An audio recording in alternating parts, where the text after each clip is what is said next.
The story of the Jewish people is a story of resilience, absolute resilience, from pain and persecution to hope and to light, even in the darkest times. The story that endures. Throughout our history, Jewish people helped define and expand the singular idea that binds us together as Americans. It's not hyperbole. Freedom. Freedom. The bedrock principle on which this nation was built and that American Jews fought for since the 1600s after fleeing persecution abroad. One of our nation's first commitments to freedom of religion was to the Jewish community in Newport, Rhode Island. It goes back a long way. 1790, America was just 14 years old. A local Jewish leader wrote a letter to President George Washington, expressing his hope that America would be a nation of religious freedom, not just for Jews, but for all citizens. A nation which, quotes, gives bigotry no sanction and persecution no assistance.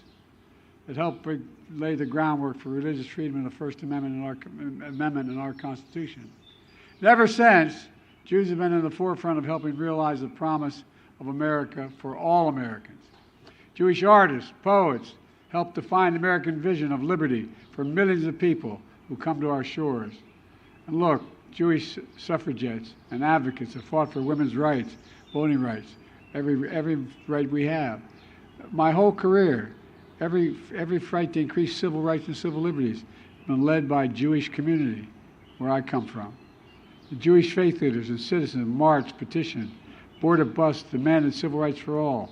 Jewish scientists and engineers and doctors have led breakthroughs in innovation, technology, and medicine. Across government, Jewish Americans have proudly served our nation in uniform and elected to point of office in embassies and civil service and our nation's highest courts. That's why Jill and I hosted the first ever high holiday reception at the White House. That's important. First ever permanent White House menorah made from the original wood of the White House building. To make clear that the history and vibrancy of the Jewish life is woven into the very fabric of America, and it's permanent. It's permanent. But look, I know today's reception falls on hard times. The trauma of October 7th and its aftermath of the deadliest day the Jewish people have undergone since the Holocaust is still fresh and ongoing with many of you. We have parents of someone being held hostage right now, and we're going to get them home. We're going to get them home, come hell or high water. 1,200 innocent people slaughtered in their kibbutz, massacred at a music festival, brutally raped, mutilated, sexually assaulted, hundreds taken hostage, and thousands more wounded, carrying the scars and the memory of what they endured.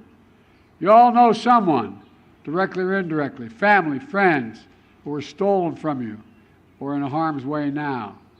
And my commitment to the safety of the Jewish people, security of Israel, and its right to exist as an independent Jewish state is ironclad.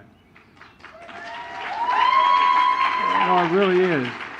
My administration is working around the clock to free the remaining hostages, just as we have freed hostages already. And here with us today is Hirsch Goldberg Poland, and still, he is not here with us, but he's still being held by Hamas. And Rachel and John are here with us. Stand up, guys. Their love, strength, and compassion inspire the entire world. And I pledge to both of you, and I mean it, and I know you know, Mom, that I mean it, that I will not rest until we bring your loved one home. We got to bring him home. And folks, let me be clear. I'll always ensure that Israel has everything it needs to defend itself against Hamas and all of their enemies, just as I did when Iran's unprecedented attack last month. We stand with Israel to take out Sinwar and the rest of the butchers of Hamas. We want Hamas defeated. We'll work with Israel to make that happen. And consistent with Jewish values and compassion, kindness and dignity and human life, my team also is providing critical humanitarian assistance to help innocent Palestinian civilians who are suffering greatly because of the war Hamas has unleashed. It's heartbreaking. As we do this, we're also committed to bring the region together, to work toward a two-state solution that provides security, prosperity, and enduring peace for Israel and Palestinians. And let me be clear. We reject the ICC's application for arrest warrants against Israeli leaders. Whatever these warrants may imply, there is no equivalence between Israel and Hamas. And it's clear Israel wants to do all it can to ensure civilian protection. But let me be clear. Contrary to allegations against Israel made by the International Court of Justice, what's happening is not genocide. We reject that. We're going to always stand with Israel and the threats against its security. Compounding the pain and the vicious surge of anti-Semitism around the world, here in America as well, in our streets, our social media, and college campuses. It's amazing it's happening. It's absolutely despicable. It's wrong, and it must stop. It must stop. In America, we respect and protect fundamental rights of free speech to protest peacefully. That's America. But there's no place in any campus in America, any place in America for anti-Semitism, for hate speech that threatens violence of any kind against Jews or anyone else. Nobody should fear going to synagogue or school or walking down the street wearing a symbol of your faith. That's wrong, simply wrong. And that's why long before October 7th, I launched the nation's first national strategy to counter anti-Semitism. That's mobilizing the full force of the federal government to crack down on anti-Semitism wherever you find it.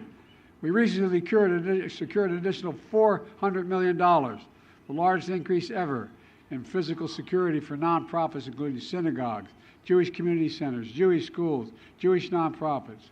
My Department of Education has put colleges on notice that anti-Semitism is discrimination prohibited under Title VI of the Civil Rights Act, period. And the department has to investigate discrimination aggressively. That's my special envoy to monitor cabinet anti-Semitism, Deborah, you all, where is Deborah here? Deborah, thank you.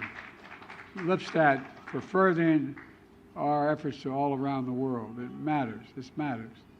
To the Jewish community, I want you to know, I see your fear, your hurt, and your pain. And let me assure you, as your president, you are not alone.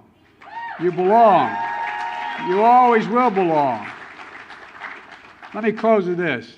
In moments like this, we do well to remember that this ancient story of Jewish resilience endures because of its people. That's what today's all about. Feeling the joy and pride of community, honoring the beauty of your unshakable faith, and celebrating heritage and legacy of Jewish Americans who continue to enrich every single part of our life. So thank you for what you've done for America and for the whole world to make it a better place.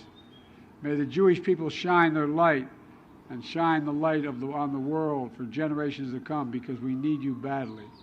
So God bless you all, and God protect our troops. Thank you for being here.